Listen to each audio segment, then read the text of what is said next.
かな。はい、来ましたかね。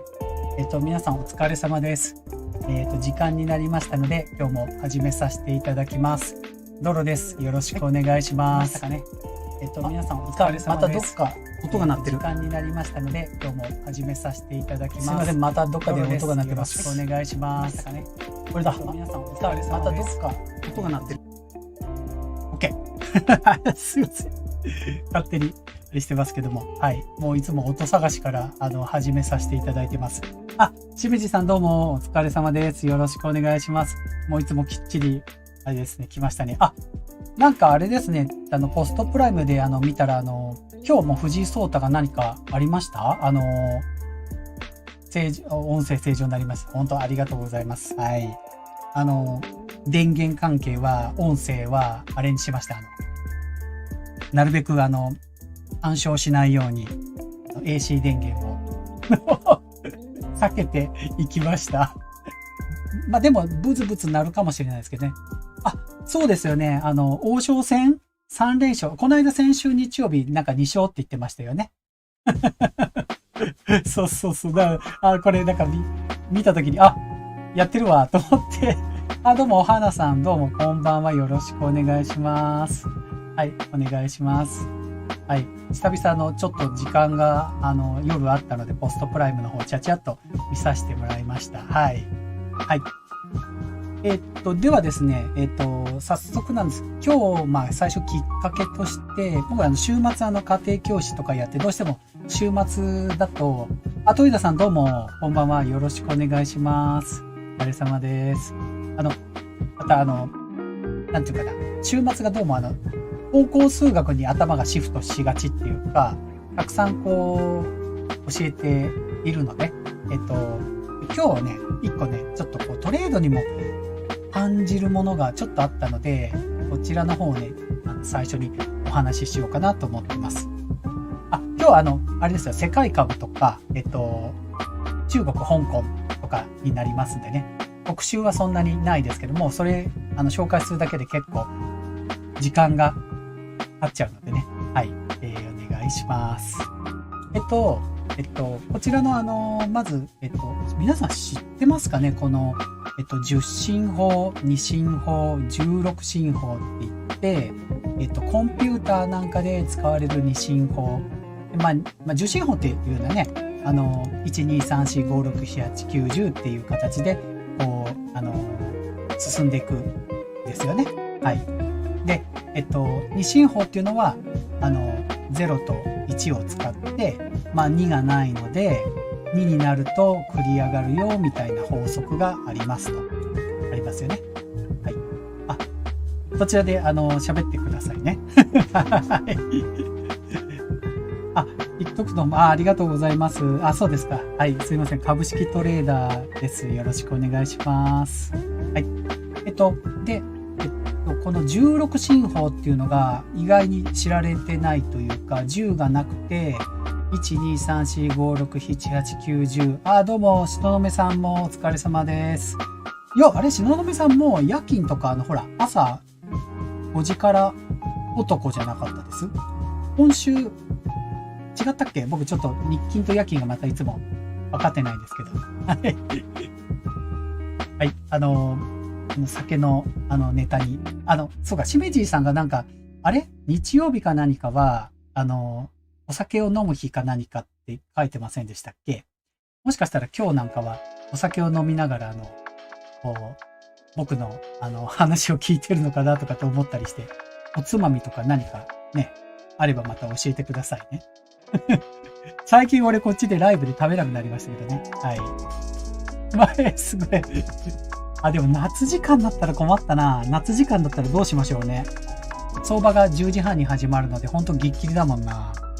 ちょっとまたそれは考えたいと思います。はい。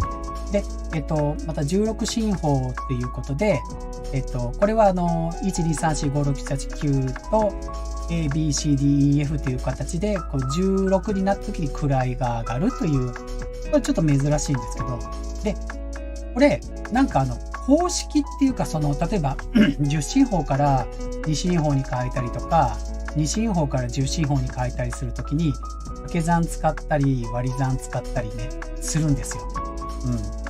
出すとき。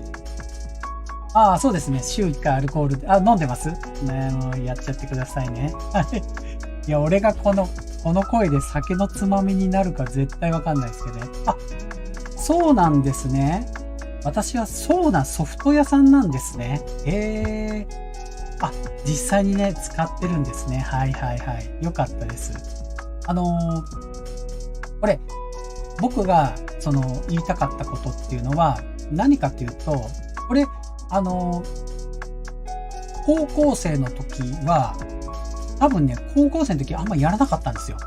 これ、新学力指導要領でどこかから高校の数 A とか情報っていうところでしっかり入ってきた。だから、2進法はちょっとなんかやった記憶があっても、ここまで詳しくやってない。で、こういう10の2乗にしたり、ね、やるんですね。で、僕、このやり方を言いたいわけじゃなくて、この法則性ってあるじゃないですか。この法則性。こういう形を持って、例えばこれが1、2、3であれば、これ、10進法だから、この1の位を10の2乗として、で、こっちを、10の2は10の1乗ですよね。10の位で。で、1桁は10の0乗という形で、10をベースにして、こう何乗何乗何乗という形でこう計算していくよとか、2進法とかも同じように、2の5乗、ここ5、4、3、2、1、0と上からやっていけばいいですよね。で、高校生の時は僕なんか丸暗記か、もしかしたら、そうなのぐらいで考えてたんですけど、なぜこうなのかはあんまり考えなかったりしたり、あと、こういう法則だから、こういう風になっていくんだ、みたいなことを、もうなんかすっ飛ばして考えてたので、やっぱり、そういうものをすっ飛ばすと、全然頭に入っていかないですよね。コロナで、なるほど。確かトヨタの工場とかも、堤とかもなんか出て、休みだったりとかやってましたよね。はい。そうですよね。はい。で、この大事なのが、こういう法則性を自分なりに解釈して、見つけること。このパターンはこういうパターンだな。このパターンはこういうパターンだなっていう風に、自分なりにこの数字とかを、解釈して、その法則性を見出して、この答え、この公式だから、このケースの場合はこういう風に扱うんだなとかね、いうのを、早くできた方がいいかな。で、ここに表とかもあるんですけど、これは表とかあんまり考えない。これも割り算の方ね、逆ですよね。2進法と10進法とかあると思います。すごくね、自分の言葉で簡単に、まとめられるようにすることをすごく癖にすることが、トレードとかでも、共通することだなってすごく思います。だから数学をやってて、僕トレードの精度もそうですけど、やっぱ上がってきたなっていうのは数学のいいところって、自分なりのなんか言葉で図形を見て判断して、なぜこういうふうに図形が変わってるのかなとか、なぜこの関数が変わってるのか、なぜこの数字がこうなのかなってことを、見ることができる。だからすごく自分にとってトレードも、数学を教えることもプラスになってるなっていうのを感じました。ということをね、ちょっと、お伝えしたかった。これ本当にこの週末ちょっとやったことだったので、簡単に紹介させてもらいました。はい。いや、忘れますよ。はい、忘れます。だから今僕本当にお金もらって、数学を教えてる立場なんですけど、すごくね、ありがたいなと思います。だって自分も勉強して、活かすことができるんですもん。実際、トレードにも役に立ってることもすごいあるし、積分とか微分もそうですね。本当思いました。昔は全然そんな思わなかったですけどね。なんかもう、わけわかんねえわって、もう本当に、積分ぐらいで諦めて、数3もういいやってなっちゃいましたしね。はい、センター試験も数 2B で行こうみたいな感じで内職してましたし。はい、っていう感じです。はい。それでは、どうしよう。まあ、あんまり長く話しててもしょうがないので、いくつかネタはね、持ってきたんですけど、まあ、いいですね。早速、本編の方に入りたいと思います。今日はですね、世界株っていうことなので、こちらの方から順を追ってちょっと説明をしていきたいなと思います。今日、まず世界の株価指数に関しては、すべて週足を出しました。いつも日足とか4時間足とか出してるんですけども、週足になってます。まあ、来週以降のことについて、またやっぱり考えていきたいなっていうことで、やっぱりアメリカがやっぱり経済の中心、株も中心なんですけども、世界株も少しずつ落ちているんですけども、まあ、当然落ち具合も世界でいろいろ変わってきている。で、それをチャンスと見てる場合もあるし、どれだけこれを落ちちゃうんだろうっていうのもあります。でそれをね、一緒にね、見ていきたいなと思っています。今は買える状態じゃないとこもあるかもしれないし、耐えていかなきゃいけないとこもあると思うんですけども、はい。まあ、週足を見ながら長期目線でちょっと今日はお話ししていこうと思っています。まず、ドルインデックスの週足になります。もう、週足見ると本当にドルインデックス、ドルがこんだけ強くなってるのがよーくわかりますね。恐ろしいぐらい綺麗な上昇トレンドを出してて、今週ね、ドルインデックスがパツンとこう、緑の線を出してますよね。はい。ドーンといってますね。ドーンといったのに、コモディティの本当にコーンと大豆がなんで一緒に上がるの思っちゃうぐらい逆相関しなかったですね。それ以外はやっぱり下がってきましたよね。ハードコモディティも。まあ、ドルインデックスは一応目安としては、ドルが高くなってくると考えれば、コモディティは下がるということになります。ドル円も確かもう今過去最高値に行くかどうかって出てましたね。117円かなんかですね。あんまりそっちの FX 見てないんですけど、まあ同じような形になってるんではないかなと思います。まずドルインデックスでした。ではですね、まあ気になるところからパッといきたいと思うんですけど、ナスダックの週足になりますね。もうね、長期足いろいろ見てらっしゃる方も多いと思うんですけども、ナスダックの良かった点って気づきました？これちょっと見にくいかな。先週ですね、最後1時間か2時間で上げたじゃないですか。これ見わかるかな。これですね。金曜日の終わりね、最後2時間ぐらいでナスダックがキュイッと上げましたよね。このキュイがですね、なんと週足確定に対してなんとなんつうかな、こう下げて戻してなんと緑の線に戻ったんですね。週足がちっちゃくても陽線で終わったんですよ。これすごいですよね。この出来高も見ていただくと分かるんですけども、陽線で緑の出来高になってるんですよ。これは大きかった週足で、ここで2時間で最後落としていたらもう一個陰線がつくんですよね。週足で。これはね、痛いっす。ただ、ちょっと見ていただくと、ここに1月の最初の週が赤い陰線があって、次の週が同じ、この先週と同じ、戻してちょっと陽線。もうほとんどないですけどね。もう、なんつうのか、均等っていうか、上がりも下がりもしてないよっていうロウソク足。で、陰線、キープみたいな感じですね。はい。なので、本当はこのトレンドだったら次に陰線つけちゃうかもしれないですけど、ここで月末、明日、明後日ですかね。で、1月の月足が確定するんですよ。ここでもしこの辺りまでで止まってくれたらっていう希望が14,100ぐらいで止まってくれたらね、いいなと。もうごめんなさい。いいなしか言えないです、今。さすがにね、上昇トレンドはね、これ、ずらせませんね、まだ。はい。まだ上昇だよっていうのは言えないなと思いますけど、はい。止まってくれたらなっていうことで。まあでもこの金曜日のね、ミラクルが本当に良かったなと思います。まだね、陽線で終わった。これがナスダックの、週足の、分析でした。で、同じように、S&P500 の、週足を見ていただくと、はい。もう救われましたね。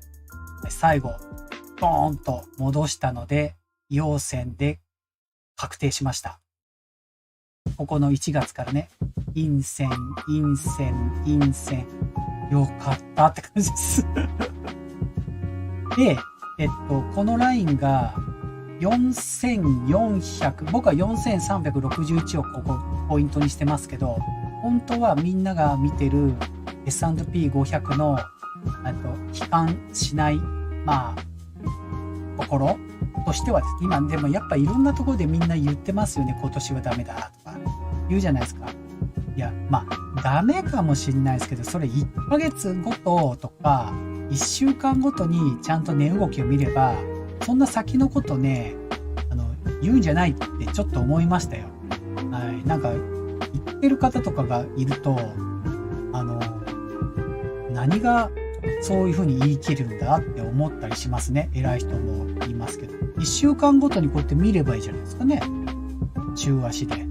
その時その時で。で、今も、陰線、陽線で来てるから、次は陰線かもしれないけど、このホッとするだろうなっていう月足の、例えば目安は僕は4400だと思います。S&P が4400をキープできたら、多分移動平均線の関係があると思います。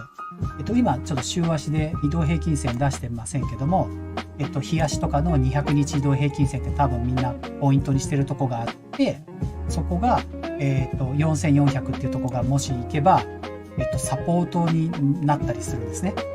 はい、サポートされていくよということで、注目されている値段。今4423なので、ちょうどどうかなっていうところにあります。だからここで、S3 ないから、もしかしたらあれですね、Google と Facebook は S3 2月2日ですよね。はい。七種のゴンベさん、コメントありがとうございます。なるほど。はい、つながりました。あれそうなんですね。なるほど。すいません。わかりました。やっとつながりましたよ、僕。はい。はい。ということで、あれです。はい。しのめさん、まとめてくださいね。皆さんもまとめてくださいとか言って。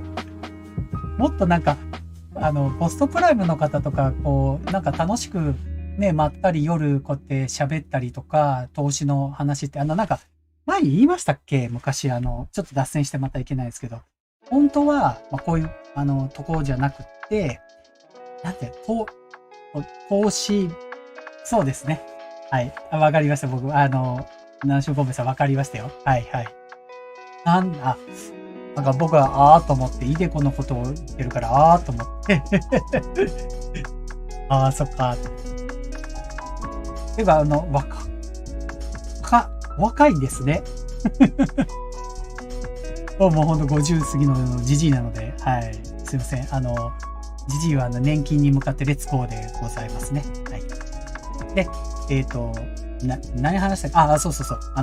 こういう形より、本当は、こう、投資バーみたいなところが、投資バーなんかこう、投資とかトレードとかで、こういろいろ話ができるバーみたいなところがあるといいなっていうのをちょっと思ってたんですよ。なんか、スポーツバーとかあるじゃないですか。こうなんかこう、そういう番組とか、例えば大谷の野球のとこ見ながら酒飲んで、でもね、こうでもない言うみたいな。ね。ああいうのを目指したいんですけど、名古屋の栄あたりに作りますか？はい。やっぱ好きなことを喋って、なんていうのかな。いるっていうのはやっぱ楽しいですよね。はい。本当に思います。まあ、もっとね、ポストプライムの方とか、こう、まったり、まあ、皆さん忙しいので、きっと、もっと、早く金稼げる方法を教えてくれとか、もっとこう、なんて言うんでしょう。投資にはあんま興味ないから積み立てして、アメリカに株にぶっ込んで、はい、おしまいみたいな人も多いかもしれませんしね。これは何とも言えませんけど、本当にはい、考え方によってですけど、学びながら楽しめるっていうのは面白いことだと思うんですけどね。はい。まあ、僕はこうずっとやっていけたらなと思っておりますので、またポストプライムとかでこうなんか来てくださると嬉しいですよね。CFD やってますっていう方もちらちらと聞いてるので、ね、なんかもうちょっとこう、ダンさんぐらい来るともうわけわかんないので、プロテイン飲んでヒャヒャヒャとかなるのもちょっとどうかと思うんですけどね。はい。まったり行きたいなとは思いますけど。はい。いうことです。すいません。S&P でだいぶ脱線してしまいました。ダウいきます。ニューヨークダウは多分ですけど、みんな、こう、来週あたり月足が確定したら、買いが入るのかなっていう、チャートに見えてきました。なぜならば、まだ上昇トレンドのギリギリ付け根のあたりに、長期でも、これ週足でチャート、修正したんですけど、4時間足でもね、このチャート変わらなかったんです。週足になっても変わりませんでした。だから、まあ、この、チャートとか、このラインは、トレンドラインは結構効いてるトレンドラインだと思います。これ1個、トレードのことで、お教えしたいんですけど、例えば、今、週足を出してますよね、これ。でこれをダウを日足にしますよね。日足ですね。日足。これ日足ですね。これ日足です。次ね、4時間足にしますね。4時間足にします。で4時間足でこうします。ちょっと見にくくてすみません。これ4時間足です。ちょっと気づきますかね。この今の上昇トレンドと下降トレンドが4時間足になっても、日足になっても、週足になっても、この上昇と下降がちゃんとピタッと来ている場合っていうのは、結構見ている人が多いということが言えます。逆に言えば、週足から日足、4時間足とそのチャートの線がえらい変わってしまったり効いてなかったとしたら、そこはこの上昇トレンド、下降トレンドも機能しにくいというふうに考えた方がいいです。だから4時間足で書いて、もしですよ、日足とか週足でいじっちゃうようだったら、できればですけど、難しいことちょっと言うですけど、どうもハローでございます。名古屋で名古屋不動産投資そんな金ねえです。母親を持ってるので、母親は、不動産投資してますけどね。はい。お袋が、はい、亡くなったら僕多分、不動産つくと思いますので。すいません。えらい話しちゃった。はい。それで、この、ダウの、週足時に、4時間足も、日足も、週足もつけると。で、もし週足でこうかけたとするじゃないですか。今のこれ、ちょっと週足戻しますね。はい。週足でこうかけたとするじゃないですか。週足で書いたやつが4時間足ぐらいまでちゃんと機能しているようだったらですね、これはくさんの人がそこをね、止まるだろうとか考えてると思っていいと思います。ちょっとテクニカル上どうやって説明していいか難しいんですけど、皆さんがどの足でチャートを見て考えてるかにもよるんですけど、最初週足でこうトレンドライン書くの難しいんですよ。はい。なので、日足からでもいいですけど、なるべくですね、大きい時間足から出るといいと思います。はい。で、細かくなればなるほど、精度が低くなるというか、その時その時のトレンドっていう形になるので、極端に言うと15分足とかで書いちゃうと、もうその期間だけのトレンドみたいな感じでいくので、僕の長期投資とかスイングトレードの仕方と、多分コモディティとかもっと短い足でガンガン売ったり買ったり、あと日経とかをトレードしたりとかする人とかは、もしかしたら週足とかの書き方じゃないかもしれないんですけど、もし皆さんがちょっと僕ぐらいのまったりした形でトレードしようかなとか、レバレッジをコントロールしたいなっていう方は、ぜひまずは思い切ってですけど、週足ぐらいから出るといいと思います。そこから週足って日足にして4時間足にして微調整して、このラインが当たるなっていうふうに考えていただくといいんではないかな。作っててちょっとそう感じました。これ言ってる人いるかちょっとわかんないですけど、はい、と思ったので、今ちょっとダウ見て思いました。で、ダウがこう見たときに上昇トレンドの付け根にちょっと行って、下がって戻ってきたので、これ、相場が来るかなと見ている方もいらっしゃると思います。はい。という話でしたね。はい。ネツさんどうもこんばんは。はいはい。名古屋2回書いた。名古屋2回書いた。名古屋って書いたってことで。なるほどね。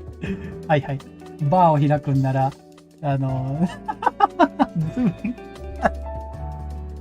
皆さん実は何者なんですか？そういえば。はい。ネツさんもどうもこんばんはです。面白いですね。はいはい。レギュラー陣がなんか最近固定でいろんなことを言うようになりました。音声がだいぶ、安定してきたのもいいかなと思います。はい。BGM になればいいですけど。はい。もっとね、僕声が、ほんと昔もっと良かったんですけど、なんか、ダメになりました。声が。はい。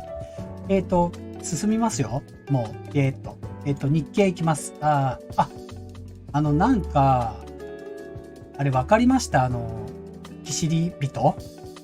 だから要するにこれで下がってきて、損した人のことを、岸田さん内閣になって損をこいた人をキシリ人って言うんですよね。ポストプライムでもようそんなのつっつきますよ。なんかもうちょっと複雑です。確かに、それは原因でなくはないと思うんですけど、明らかに今回の下げは、アメリカの影響は絶対あるから、日本だけじゃないはずですし、世界的に下がっていて、いうことなので、損こいた人をどうっていうわけじゃないですけど、ちょっとかわいそうな面もありつつ、今待てばいいと思うし、僕そもそも日経を中心にトレードしてる人って相当上手じゃないと本当難しいと思いますよ。でレバレッジも10倍ぐらいでやってるとか、日経ミニとかやってる人とか聞いてると怖いですもん。そりゃ失敗しますよと思います。だってここ1日でも 3% とか平気でボラティリティがありますよね。ここ28,000から26,000まで。かなりこれボラティリティありますよ。これは天然ガスとか、今週で言えば、原油とか、あれをやってるようなもんなので、難しいですよ。思います。もっと違う銘柄行った方がいいと僕は思います。日本の銘柄とかじゃなくて、もっといいチャート見てやってほしいな、僕は思います。でも結構なんかポストプライムでワーワー言って楽しんでいらっしゃって、そうだそうだってなってる方もいましたね。ちらっと見て、と思いましたけど。はい。日経はそんな感じで、買い場が来てる可能性もある位置だと思います。僕ずっと一段下げて26,000ですけど、ちょっと今まだリスクがあるなと思うので、買いたい方はレバレッジ低めにして買ってもいいかもしれないですね。1年来の安さですね。はい。でもまだわかんないですね。はい。今週わかんないです。はい。インドニフティです。インドの週足も見ていただくと分かるんですけど、綺麗ですよね。ちょっと今、なんていうかな、ちょっとまごまごしてるというか、してますけど、まだ上昇トレンドにはいます。ニフティは。はい。じゃあ、電気工事やります。もうなんか喋ってますね、そっちで。はい。なんですか、もう、勝手にあれですか、名古屋でバーを開いたとてっていうことですか？投資バーを開く。僕は大学生の時にあれです、水商売じゃないですけど、あれです、お酒作ってました。はい。いけないか。マスター。いいや。ニフティはこんな感じで上昇トレンド中なのも、ちょっと落としてきたところ 16,600 で、これはインドは本当に長期で持ちたいと思うので、レバレッジ低くしても、本当持ってっていいと思います。ちょっと高いかもしれないですけどね。1ロットは4万円ぐらいいるので、レバレッジ低くする。レバレッジ10倍なのでね、普通に2万円でやっちゃう。証拠金を多めにして、いいとこで買ってほしいな、ちょっと思っております。僕も16,000ぐらいしたらもう一度買いに入るかもしれません。一回ちょっとここで利確しちゃいましたね。18,200だ、300で。インドは分かりやすい方かなと感じてます。日経に比べれば。はい。中国、上海、香港になります。これ裏切られましたね。ほんと。1週間の上海の最後、ズドーンと行きましたね。夏場のあたりの、もうここまで下げないだろうなと思ってたのに、やりましたね、ここ。1本で。ドーンと。はい。上海50持ってるんですけど、今週一気に損になりました。これは、今ちょうどその最安値っていうか、このコロナ前の安値ですね。どこだ ?2020 年の6月の水準にまた一回ひげつけちゃったという状態です。これまだ上昇トレンド修正しようか迷ってます、ここ。はい。もう一周上がってきたら、ちょっと上昇トレンド修正しようかなと思ってます。今もう、ワーンと下落してしまいました。ボトムかなと思ったんですけど、わかんなくなりましたね。本当に困りました。はい、喋ってくださいね。チラッと見てます。香港50ですね。香港50の週足はですね、はい、良かったのに最後やっぱ中国の影響もあって陰線で終わってしまいました。ただ中国よりはまだ香港の方が上昇トレンドにまだ残ってるかなという状態です。はい。なんとか踏みとどまってもらいたいという状態であります。相変わらず中国、香港はこういうね、下落をずっとしていて、いい加減に止まってほしいなと思うところですけどね。はい。です。まだちょっと買えって言えないですね。もう昔はちょっと買った方がいいよと思ったんですけど、案内ですね。はい。それでは、ヨーロッパ行きます。イギリスの、週足になります。イギリスは、実は週足で見ると、の上昇トレンドですけど、多少はい、ヒゲをたくさん出しているので、ちょっと動かされそうですので、証拠金をたくさん入れて、上昇トレンド、週足だと上昇トレンドで見えますのでね、あと、CFD の場合は長く持ってると、価格調整額とか、いろいろ、福利というかがありそうなので、いいかもしれないですね。はい。ちょっと TikTok の方が、あんまり面白くない、コメントが来ていますけど、若いのでね、みんな、多分仕方ないかなと。すいません。ちょっとここは、ノーコメントでお願いします。イギリスの方はそういう感じでいます。ドイツのダックスですけども、これがですね、ドイツのダックスは、ちょっと、ボラティリティが激しいです。これ実はドイツはここ最近は難しいです。難しい。週足で見ると分かりますよね。一本のこの、棒が大きいのがボラティリティを示してますね。ヒゲも長く出てますよね。一本の1週間でもすごく分かると思いますね。はい。週足っていうのは長期目線だけではなくて、この棒の長さもすごく分かりやすいので、どれだけボラティリティが出てるかっていうのも実は分かる。だからドイツが難しいよっていうのは上がり下がりがかなり激しいっていうのもこれでパッと見て分かります。確か、15,000の近辺から、すいません、ベースは多分、買いはみんな15,000ジャストぐらいで買いたい。で、上は16,500のあたりで、もうそこまでいかないから16,200かのあたり、この近辺で、レンジに近い動きになってきて、今、上下幅が激しいということになってますね。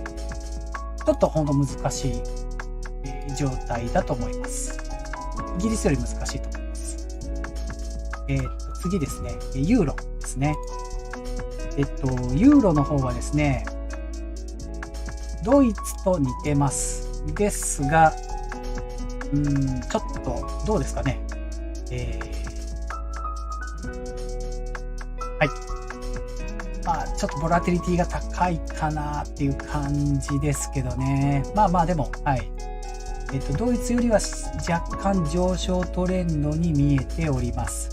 なので、一回今日じゃない、今週、ヒゲピヨンってつけたので、ファイバー難しいですけどね。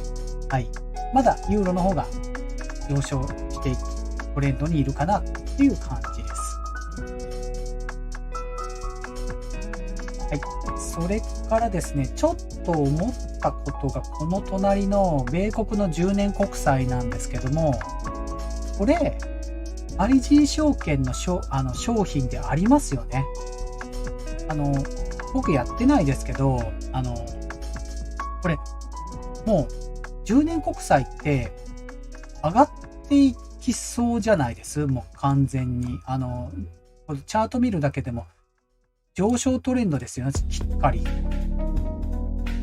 だから考え方ですけど、IG 証券の米国の10年国債をロングしても、今の位置はちょっと高いですけど、下がってくるフェーズがあれば、週足で見てこんな形ですし、国債あれレバレッジ高かったかな。だってこれね、値動きがすごい何点何ですもんね。1点いくつとか。これ今ちょうど 1.773 ですけど、これ、だって、この、いつ ?2019 年の10年国債が 3.1%、3.2% までありましたよね。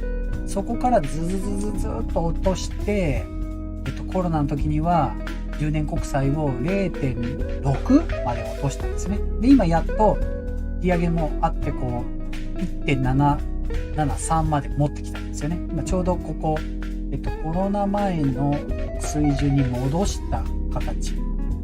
でもまだ上がっていく要素十分ありますよね。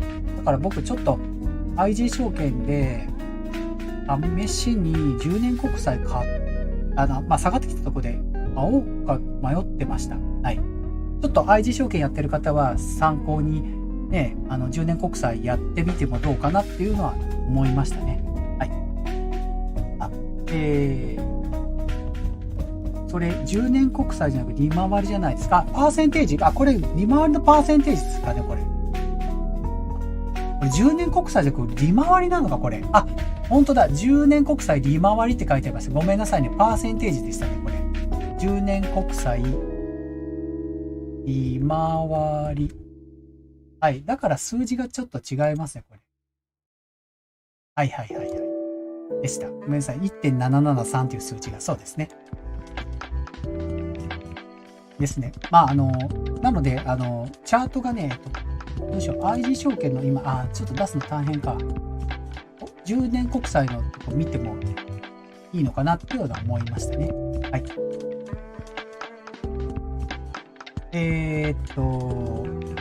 では、ちょっとごめんなさいね。小さくしますね。利回りを。はい。それでは、続いてパパーっといきますよ。世界の ETF 編になると思います。はい。危な。チャート見ていただけたらと思いますね。すいませんね。お願いします。インドネシアからいきます。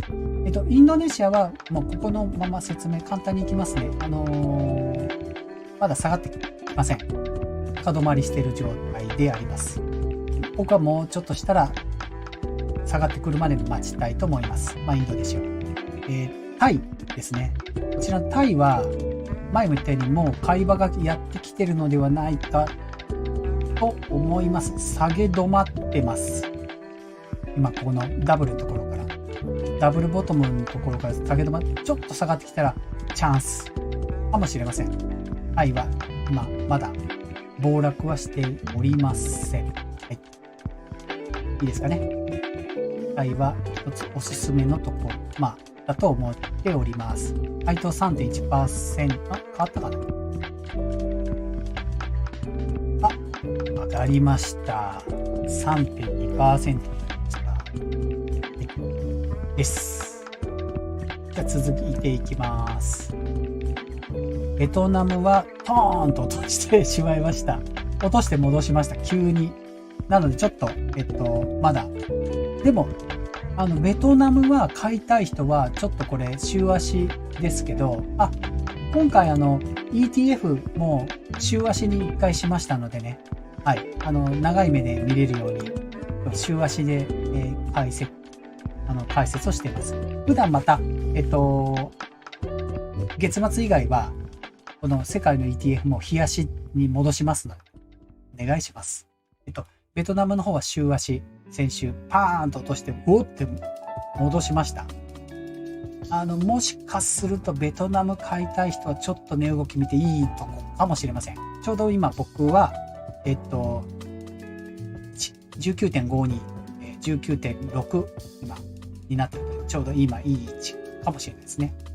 はい。ファンダメンタルなんかあれば別ですけど、今のチャート上でと面白い位置に来ております。っていうか、もう僕そういうこと言うんだったら自分でアラート鳴らしますね。19点1個つけてきたら44でいきます。アラート鳴らします。はい。ここで一応ちょっともし落としてきたらチャンスかもしれないので、安いのでね、分散投資1万円ぐらい買おうかなと思います。今アラートを仕込みました。次マレーシア仕込みたいですね。実は仕込みました。これアラートをね 23.91 でちょっと今皆さんに出している 24.25 からもうちょっと下の 23.92 で仕込んでおります。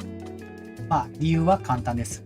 高配当で今少し下げ止まってるかなと思ってるからです。これでもっとコロナの水準まで落としたらマレーシアがね、これはもうとんでもないですよ。不動産バブル崩壊だと思いますけど、マレーシアの。ここはないだろう。わかんないですよ。もうこれは絶対は。だけど、自分はもうちょっとしてから高配当なのでね、こういうものを買いたいなと思っております。なのでちょっと下で仕込んでます。今 24.40 です。まあ、チャート上は、サポートは 24.25 ですけど、もうちょっとスケベ心で 23.9 でアラートを仕込んでおります。まず、まあ、マレーシアも、まあ、一応トレードしようかなと考えています。フィリピンはまだ、下がりきってません。上昇トレンドではいますけど、ちょっと値動きが荒いので難しい銘柄ですけど、まあ、もうちょっとしたら、はい、まだ買えないかなっていう感じですね。はい。シンガポール来ました。また高配当が出てきました。シンガポールも下がっててだいぶ難しいとこですけど、ここはですね、損切りラインをちゃんと持っていけば、コロナの水準ですけど、コロナから上がった水準か。結構暑いですけど、2020年の秋、水準 19.1。ここ割ったらもうとんでもないですけど、ここ割るかどうかのギャンブルがね、やっぱね、6% ですよ。S&P500 じゃないですけど、やっぱこれは大きいと思いますよね。なので、安くなったところで買いたい気持ちがどうしてもシンガポールも出ています。マレーシアとシンガポールは安くなったら買いたいと思ってます。はい。まあ、これはちょっともしかしたら 19.1 まで見てもいいかもしれないですけどね。あ、そうです。VN、はいはい、そうです。イカコードは、そうですね。VNM ですね。はい。これ全部この ETF はドル建ての iShares、MSCI シンガポール ETF とかです。ほとんど iShares のものなので同じだと思います。ドルベースですね、買うの。じゃないと怖いです。なんていうか SBI 証券とかで買う香港ドルと、香港ドルはまだいいんですけど、現地の通貨で買うともうわけわかんないっていうか、なんていうかな、インフレもあったりとか不安定なので、ドルベースですね。はい。TLT が債券 ETF です。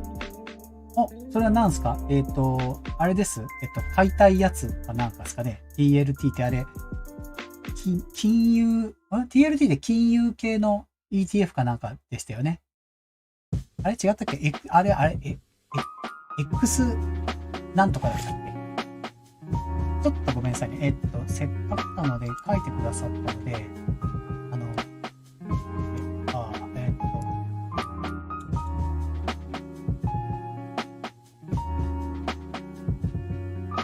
思い出せない。金融系かな。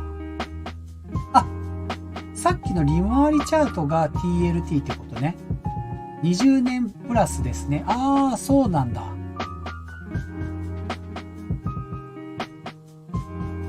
ごめんなさいね。これ、なんか、そういえばよく、ダンさんのとこですかね、出てきますね、この TLT は。あれ？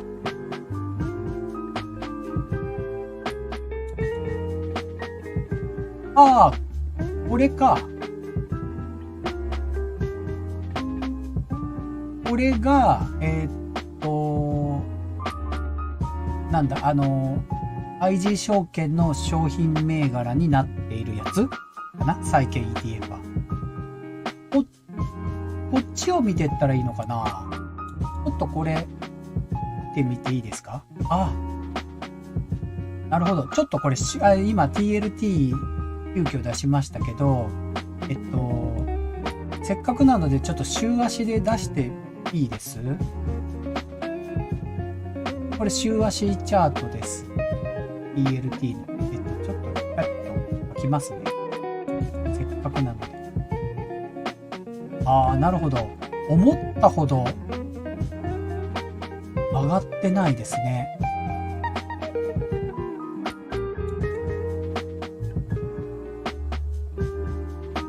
みんなこれぐらいのやつってこれレバレッジ債券って50倍とかそんなないかに何倍ぐらいでやるんだろう。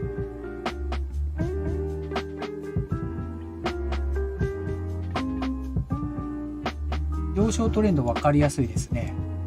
加工が難しいけどどこで加工を取ってくるかですね。この角度からすると高値よりこの下から持ってきた方が早いですね。へいへい。はい。週足で今出しました。下がって、ちょっとここでクイッと日足にして、ちょっと日足で見てみますね。出来高ちょっと少ない。ちょっと気になっているのは、出来高が若干少なめに見えますね。ローソク足の変化の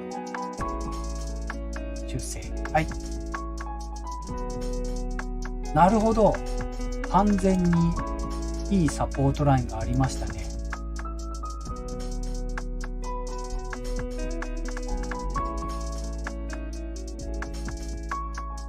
スケベ心でロングをするであれば、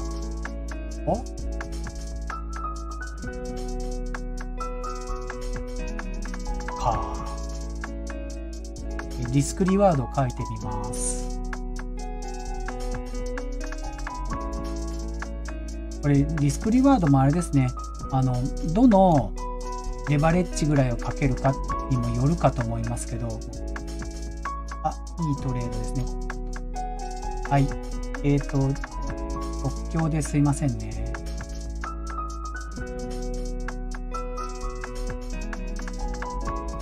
これで、リスクを取って、キーワードが、なので、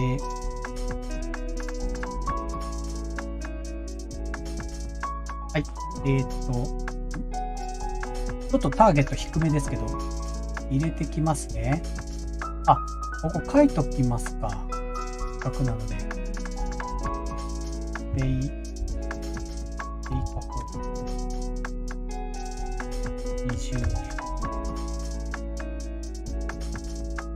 債。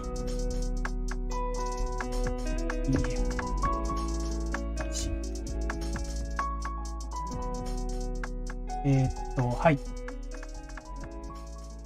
一応これちょっと書いときますね。TL、いいか、TLT って書かなくてもいいか。はい。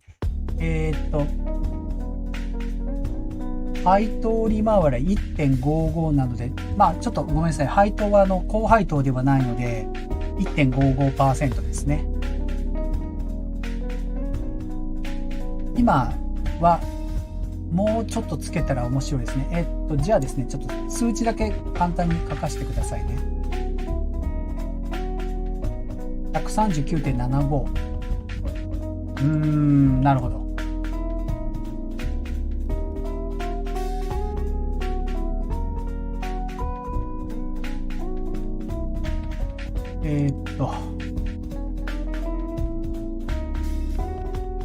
はい。それから下が、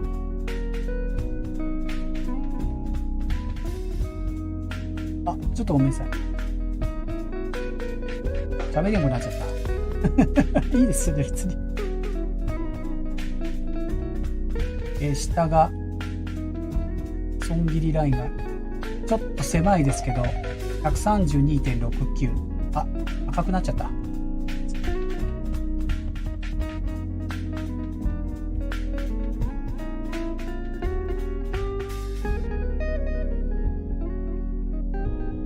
気に入り入れとくかな。あと、利確ラインが、これでも、どれぐらいの幅で持ってるかによりますけど、152.04。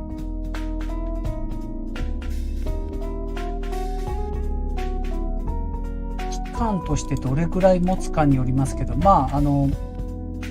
できればこの上昇トレンドに乗ってくれるんであれば、理想ですよ。4月の終わりぐらいまで持って入れるかどうかの勝負。僕の場合はこれで言うとまず短期になるかもしれないですけど、2ヶ月、2、3ヶ月持ってればいいですよね、これ。はい。2、3ヶ月。はい。債券価格と利回り逆算。なるほど。はいはいはいはい。ね。今、一応、テクニカル上だとこんな感じで、ロングの場合はここでどうかなと。ちょっと証拠金はいくらっていうのは書けないですね。どうしようかな。これ IG 銘柄って書いてある。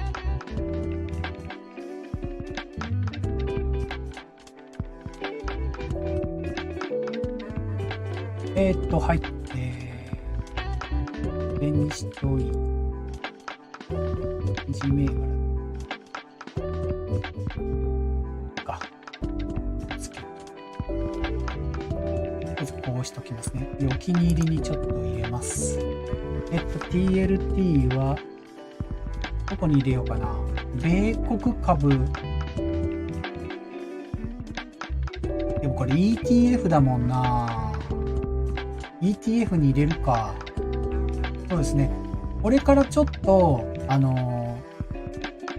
IG 証券とかもそうですけど、ETF を、どんどん分析とかしたいなと思ってます。この ETF どうだろうとか、テクニカルで書けるものがあったら書いていきたいなと勉強したいなと僕も思います。はい。でも、基本、日足か4時間足ぐらいのスイングトレードになりますので、短い時間足でチャッチャチャッチャやるやつとはちょっと違うので、保有期間はだいたい1、2ヶ月ぐらいなもの。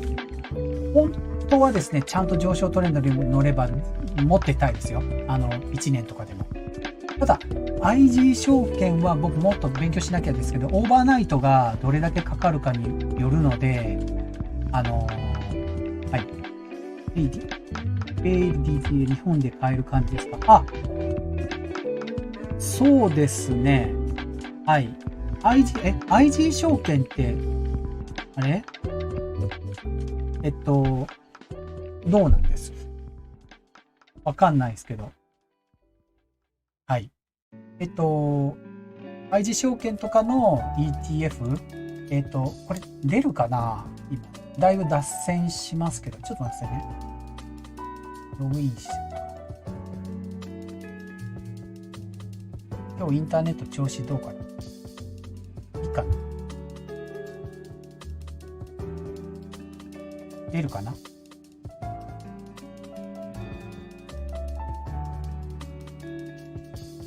デモ講座でもいいですね。ETF は株価指数、債券取引。どこにあるんだっけ？個別株のとこにあるのかな？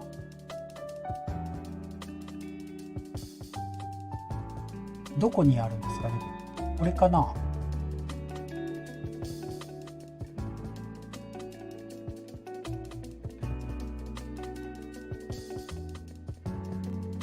出るかな？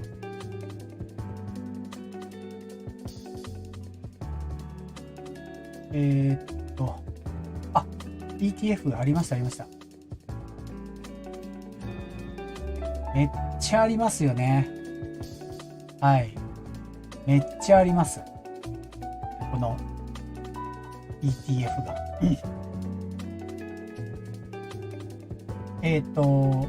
トラスト系でしょう。MSCI インデックス、オッシー、ナスダック、めちゃくちゃオーストラリア、バンク、ベータシェアーズっていうのもありますね。すっごいっすね。これ、でもちゃんとティッカーコードも出る？ナスダック ET、これなんだ？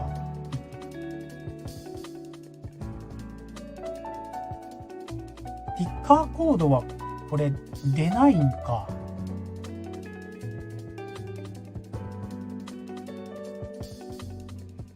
ちょっと、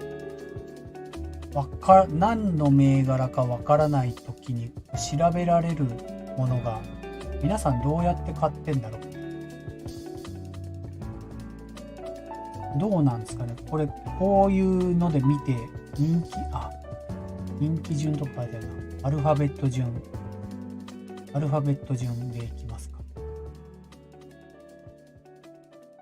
これって、ピッカーコードってどこにあるんです？ないですよね。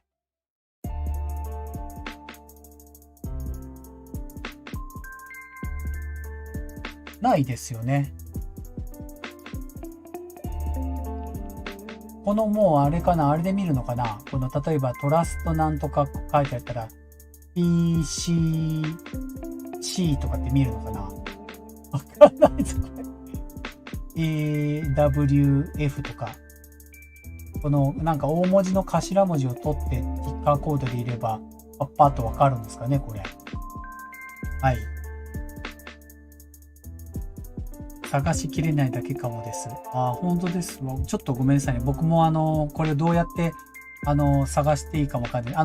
言いたかったのが、なんか ETF で買ってらっしゃるものとか、ね、これどうなんだろうって思ってらっしゃる方一緒にね、共有したりとか、僕もこれは買い、これは売りとかっていう人じゃないので、僕なりのものを見てもらいながら一緒になってね、考えていってもいいかなって、一緒に勉強していけたらいいなと思ってて、ETF、でも今のフェーズ ETF は税金の関係もあるから、かなり、去年とかだったらまだ ETF いいかもしれない。今は結構探さないといいもの出てこないというか、パフォーマンスが上回ってこないんじゃないです？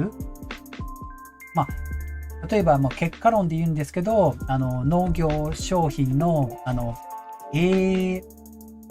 何ですETF、農業の ETF。あれはパフォーマンス良かったって言ってましたよね。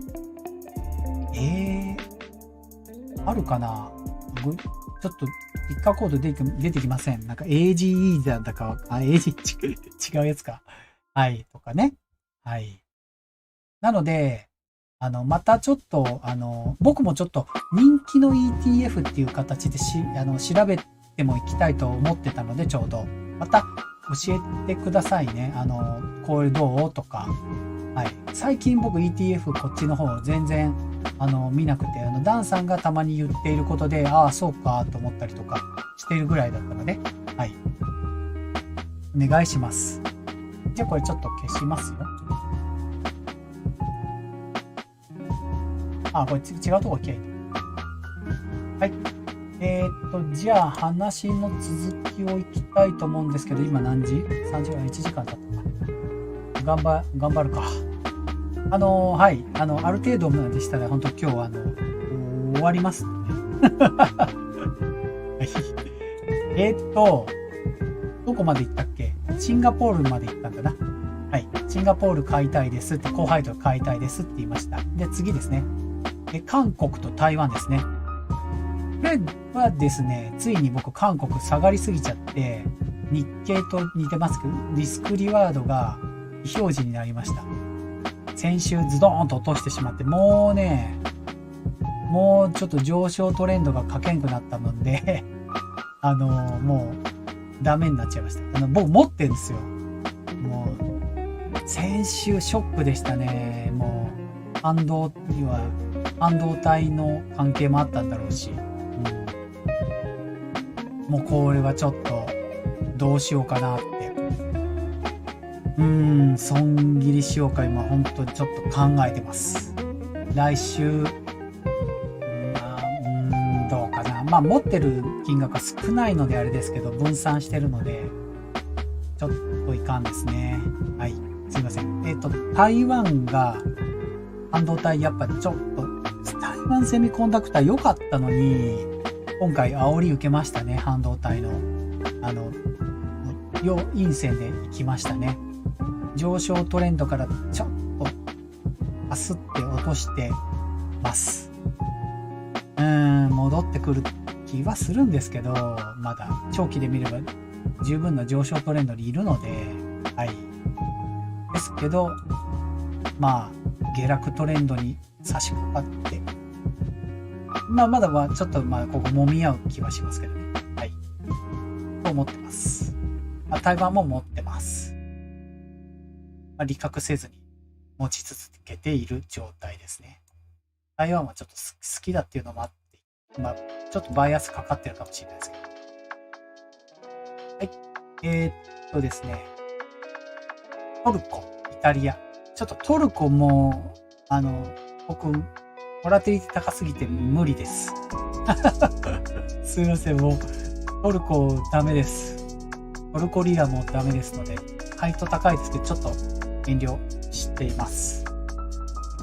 イタリアがですね、第2週足で見て分かったのが、ドイツよりボラティリティが高いことが分かりました。1週間でこんだけ動くんですね、イタリアは。上がり下がりがちょっとね、激しすぎです。最初買い場にしてたんですけど、これ安いのでレバレッジを低くすれば、上がって下がって上がって下がってって分かりやすいのでいいかもしれないですけど、ちょっとね、注意した方がいい銘柄だっていうのが分かりました。はい。と思います。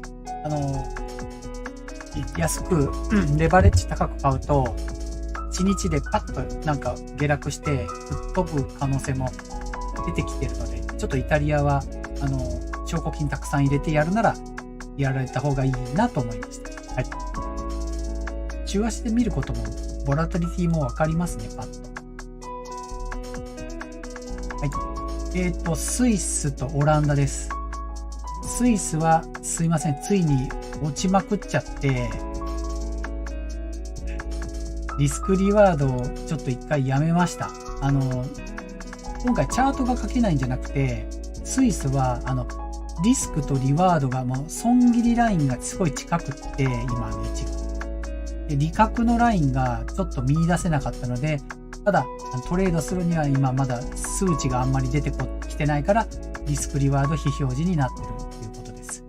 上昇トレンドでいるんですけど、先週はあまりにも下げたので、ちょっと今様子見ですね。これ本当に、スイスがね、何があったかわかんないですけどね、この1週間すごかったです。コロナぐらい、陰線。2020年の3月の陰線ぐらいだったので、ちょっと異常でしたね。なので、ちょっとすいませんって感じです。はい。オランダも同じです。オランダもこの1週間でポーンと落としましたね。すっ飛んじゃいました。一応リスクリワード書いてますけど、かなり、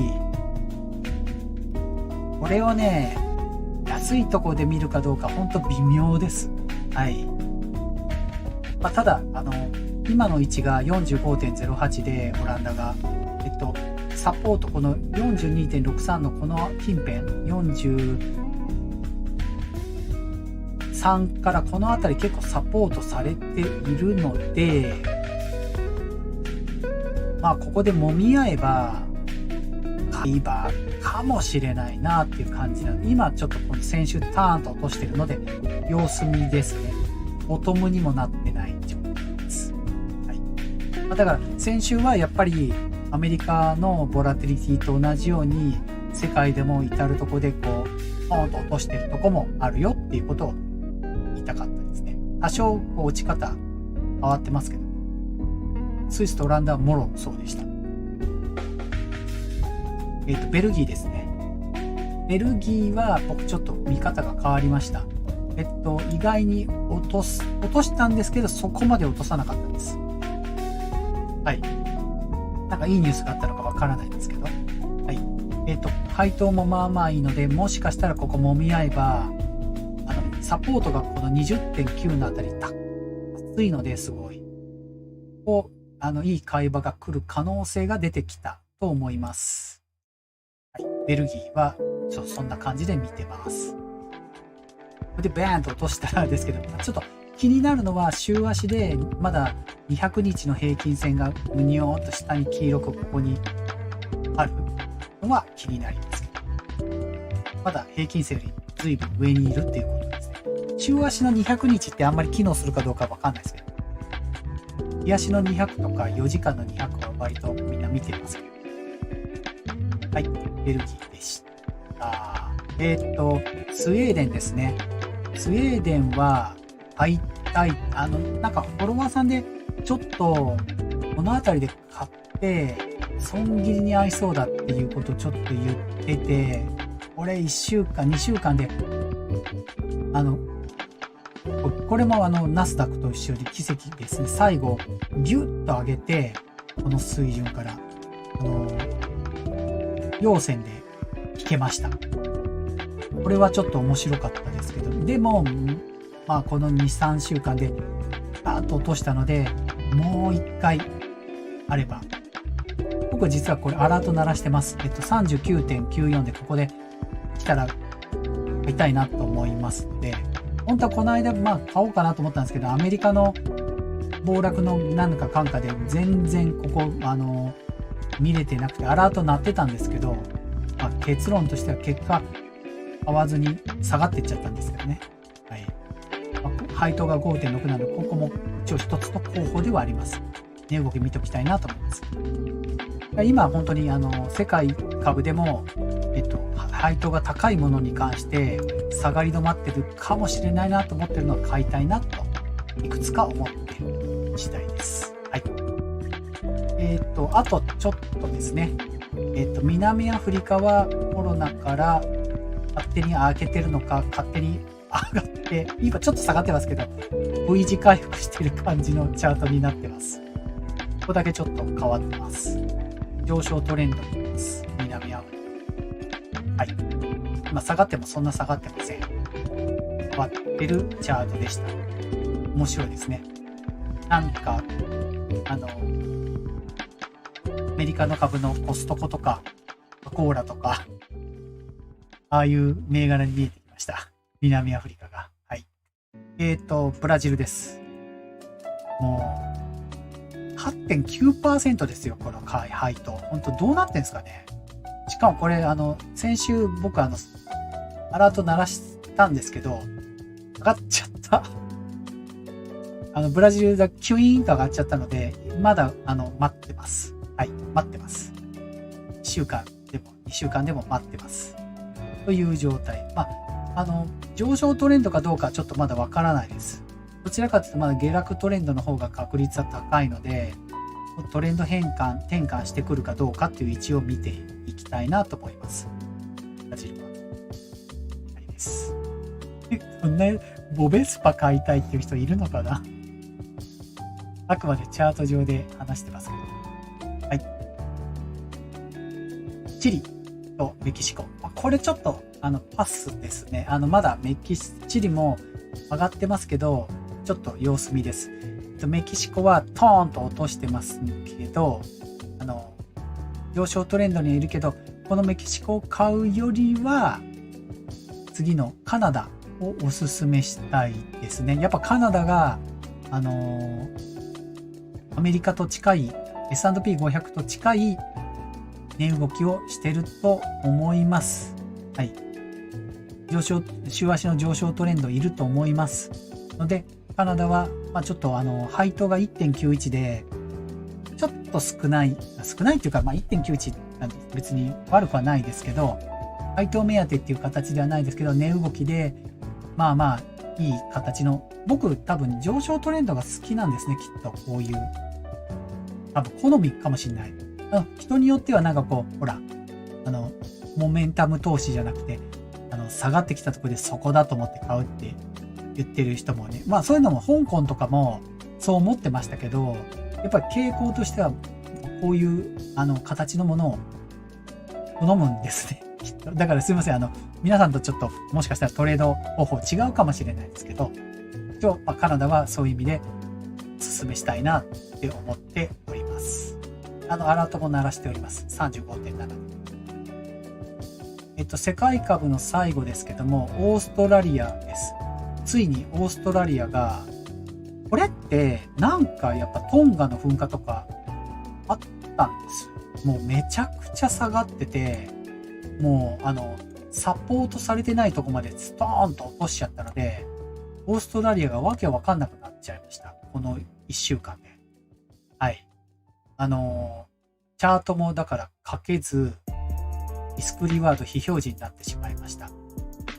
むずいですね。何がこんだけしたのか。あ、すいません。しかも配当が高くなってました。5.6% になってました。チャンスかなと思って僕ここで買おうと思ってたんですけど、わかんないもんですね。この2週間、オーストラリアは。コロナの前の水準まで行くんでしょうかっていう状態です。すいません。このオーストラリア、ちょっと分析不能になっています。はい。僕の中での分析不能かもしれないです。最近ちょっとこのリスクリワード非表示ってチラチラと出てきてますね。はい。世界の ETF はこんな感じでなっております。では、最後にちょろっと、いくつか中国、香港株を紹介して終わりたいと思います。ババッと喋っていってすいませんね。中国、香港株は、普段僕、GMO クリック証券で見ているのは24銘柄です。ただ今日は、もう厳選しときました。厳選して、待って買ってもいいのかなっていうものをちょっと紹介していきたいと思います。まず一つ目、中国の、ここはね、中国、ライフインシュランス、チャイナライフインシュランスですね。中国生命保険っていうんでしょうか。ここが、配当が 5.6。中国がですね、決算がですね、どうやら本土買いって言って、中国本土で上場しているもの中心なものは年に2回っぽいです。なので3月の決算の前が、8月決算で半年に1回みたいですね。なので、決算はもっと先です。ただ、アメリカに上場している中国株とかは年4回決算があります。例えばアリババとか、ADR がある HDBC ホールディングスだとか、ADR って言うんですよね、きっとアメリカに上場しているもの。あれに関しては決算が4回になってます。はい。で、この、生命保険のところは、ダブルボトムを作って、今ちょっと上がりすぎて落ちてきてる状態なので、面白いかなと思っています。現在が 13.5、12.96 が一応相場かなというふうに見ております。なので、この配当ぐらいあれば、ちょっと下がったぐらいでも、ビビらなくてもいいって言い方変ですけど、値動きだけじゃなくて、インカムがありますのでね、面白いかなと思います。これはね、ダメです。中国建設銀行はまだ高すぎです。中国の銀行ほとんどみんなまだ高止まりしてます。はい、まだ高いです。買いたいですけど高いです。こちらも生命保険ですね。中国のピーアン保険と言います。決算はまだ先。上昇トレンドにやっと乗ってきたのかなって感じです。今までがかなり落としてるので、はい、高配当ですので、配読ではないかなと、今やっと少し、この秋からずるずるずるずるっと上昇トレンドになってきた感じです。現在の値が、60.55。まだもうちょっと見てもらえば 56.3 のところで上昇トレンドの付け根かなと見ております。ただちょっとこの証拠金が高いというか 16,500 円なので、1ロットでやると 33,000 円になりますね。この中国の保険会社はちょっと見ておくといいなと思いました。はい。香港の、ギャラクシーエンターテイメント。香港のカジノの会社ですね。よかったっす。とりあえず、ありました。とりあえず、なんか、これが上がると、なんていうのかな、ディズニーランドじゃないですけど、観光系なので、これ、外から、カジノとかって外から来る人もいるんですよね。ラスベガスじゃないですか。なので、なんか景気にちょっと敏感な感じがしたので、これが上がるとちょっと、なんつうか、全体的に嬉しいというか、っていう感じがします。ちょっとただまあ上がりすぎて下落トレンドに今タッチしてるので、もう一回落としてきたところで、どうかなと。本当こういうのが上昇トレンドに乗ってきたらいいなと思います。コロナ前の水準がかなり高いので、ちょっとね、頑張ってほしいなっていう銘柄であります。決算が3月3日なので、動きもね、面白いと思いますね。ただ、中国、決算予想出てないんですけど、なんでわかんないけど、決算の結果しか出てない。またちょっと調べれたら調べたいと思います。レノボですね。パソコンの。美味しいとこ来ました。上昇トレンドの付け根タッチしてます。8.22。現在のところ 8.37 です。配当も高いです。アメリカの銘柄で言うと IBM とインテルと近いような形で、まあまあ伝統的な配当も出して、緩い上昇トレンドを形成しているように感じます。まあ、でもごめんなさい。これでズドーンと落としたらごめんなさいね。本当に今はもういい位置にいるんじゃないかなっていうところですね。はい。レノボは決算が2月23日ですので、これもまあ決算前です。楽しみな銘柄の一つです。チャイナモバイルは高配当ですけど、なんかむちゃくちゃ上がっちゃってるので、今、このリスクリワードがちょっと機能してないところに来てます。すいません。これちょっと、今、当然買えません。52.55。このね、今年入ってから1ヶ月でこんだけ上がってるので、わけがわからないです。はい。でも、中国って、なんか、この間、アップルの決算で、中国のアップルの生産台数が増えたって言ってたので、どうなんですかね。こういうチャイナモバイルはどうなんだろう。ファーウェイが、なんか今、ちょっと調子が悪いのかな。中国でおいて今、アップルがちょっと良くて、ファーウェイが落ちたっていうのも、ちらっと聞きました。あとちょっとです。ここ、コンチセメントです。アーチコンチセメント。ちょっと変な感じですけど。ここの会社が高配当で、ダブルボトムをつけています。なので、ここも分散投資としてちょっと面白いかなっていう風に見えます。ただですね、緩い下落トレンドにも見えるので、はい。ダブルボトムつけてるけど、はい。まだ下落も試している状態っていうのを見えますので、これを 6.1% だから多少落ちても大丈夫だと思って買われる人はいいかなと。で、これ僕 39.3 でアラートを仕掛けてます。もうだから買おうかなって思ってます。なので今本当に中国の高配当株を何銘柄か分散投資で持ってたいんですよ。はい。戦略として。中国とかの世界株の ETF。今アメリカの株を僕ちょっとダウ銘柄とかをちょっと見つつ、中国の高配当株と世界の ETF もちょろっと見て、まあ贅沢いですけど、リートもちょっと見ていきたいなと思います。本当にちょこちょこ分散投資ですよ。はい。楽しんでるだけですね、これ。ゲーム感覚じゃないです。マネーゲームじゃないですけど。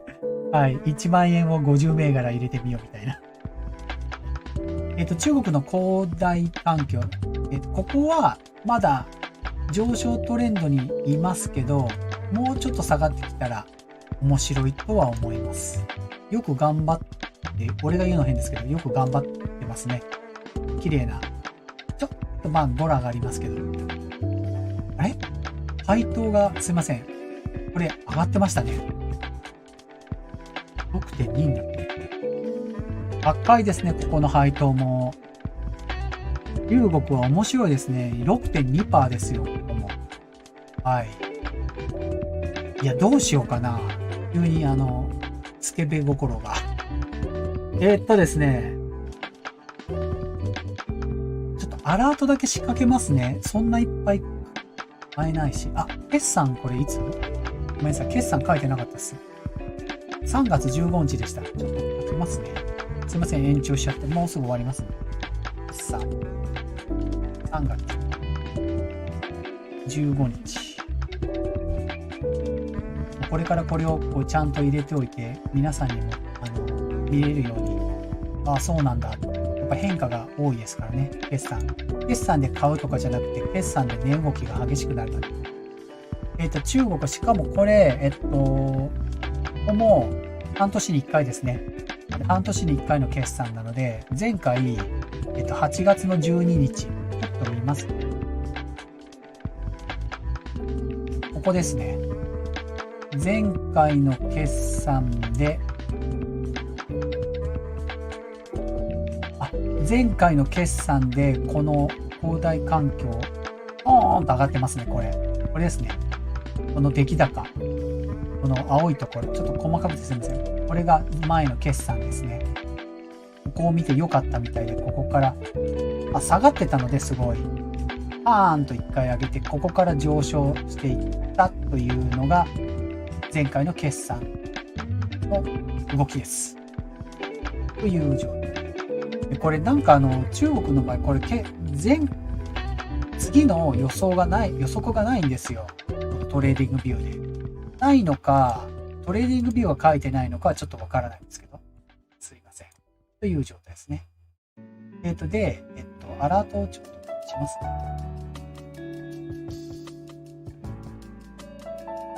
疲れてきました。かなり。今なんか、1時間半喋ってたら結構大変ですね。勇気あるわー。マジゲーム感覚です。はい。です。今ちょっとアラート仕掛けました。5.28 ですね。はい。です。では、次いきますよ。もうラス前ですね。キングソフトですね。オフィスとの関係。ここは面白いけど、まだ、どうかなって感じですね。下げ止まってる状態にも見えますけど、ちょっと、はい。面白い。買いたい人はどうかなって感じです、ここは。はい。今現在が、33.7、30.35 の1がどうかなという感じであります。はい。あとちょっとです。チャイナガスはすいません。もうガスはもう、わけわかんないっす。すっごい下がってます、今。何ですかこれずーっと。リスクリワードがかけてません。はい。上昇トレンド書いてますけど、これはわからないです。果てしなく今、そこに行ってます。この銘柄。過去最低。ここにありましたね。2017年の水準ですね。もうこれはわからないです。こんな下がって。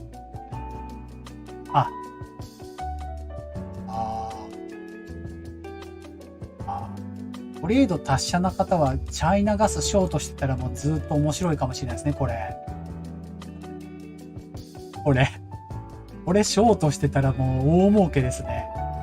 もうずーっとなんだちょっともう変な話、去年の6月から7ヶ月間もうずーっとひたすら下がってますよ、これ。7ヶ月。一時戻してても。ショートしたら大儲けでした。こんなん言ってはいけないですね。的にはちょっとロング中心なので嫌なんですけど。ビックスとかやりますけどね。はい。最後です。中国銀行、測定不能でございます。相変わらず高止まりしてます、ここで。決算が3月31日でした。全然買えません。中国銀行買えず。ショートも怖くて本当わかんないです。銀行のショートは僕本当わからない。はい。様子見です。最後、シノペック。ここ有名ですね。なんか、時価総額もめちゃくちゃ高かったですね、ここ。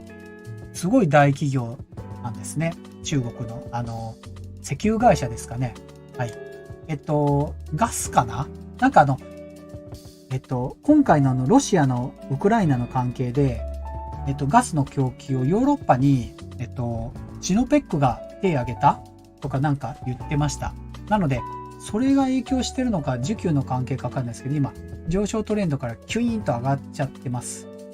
なんで、まだ、ちょっと買い場から遠のいたっていうか、年末のところで買い場だったんですけど、行っちゃいました。で、配当がめちゃくちゃ高いです。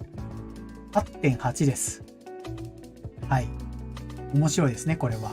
で、決算、ここ、シノペックの決算が前回10月より、ちょっとこれ予想出てます。ちょっと落としてますので、まあ、もうちょっとこの上昇トレンドで見て買いたいですね。はい。何気に僕もう、仕込みしてますね、これ。アラート鳴らしてました。3.65 で。シノペックも買いたい。ポジポジピョーと思われちゃいけないですけど、あれですよ。アラート鳴らして、このプライスアクションって言って、値動き見て本当にエントリーするか決めるので、そうじゃなかったら、もうただのポジポジ親父ですよ、これじゃあ。はい。中国石油。シノペックって中国石油って言うんです。チャイナ、そうですかね、これ。そうですね。チャイナペトロティウムって書いてありますね。はい。でした。ということでですね、カカッと駆け抜けましたけども、午前1時でございますよ、皆さん。はい。火曜日なんですけども、また米国株の、火曜日って、相場が始まった時には月足チャートにはならない？あれ？カレンダー上だと、1日アメリカは遅いですよね。だから、うちらで言うと水曜日の朝が月足確定になるの？なのかな？ 2 月の明けて日本だと2日の朝6時が月足確定なのかな？なので火曜日はまだ確定しないのか。まあでも、だいぶ見通しは出てくると思いますので、特にね、S&P500 の月足の確定というのも4400注目しつつ、見ていきたいなと思います。まだ決算の予定も入れていきたいなと思います。火曜日までやって、で、木曜日、来週の木曜日はまた、コモディティも入れていきたいなと思っております。決算、Google と Facebook とかも紹介はしていきたいと思いますね。はい。よし、ちょっと喋りましたけども、だいぶ疲れました。はい。皆さんも聞き疲れたかもしれない。すいません。ババーっと後半喋ってしまって。はい。じゃあ、ちょっとだけ、ニュースを出して、今日はこれで終わりたいと思います。はい。皆さん長くありがとうございました。また、よかったら火曜日ね、11時からやりますんで、来てください。よろしくお願いします。お疲れ様でした。失礼します。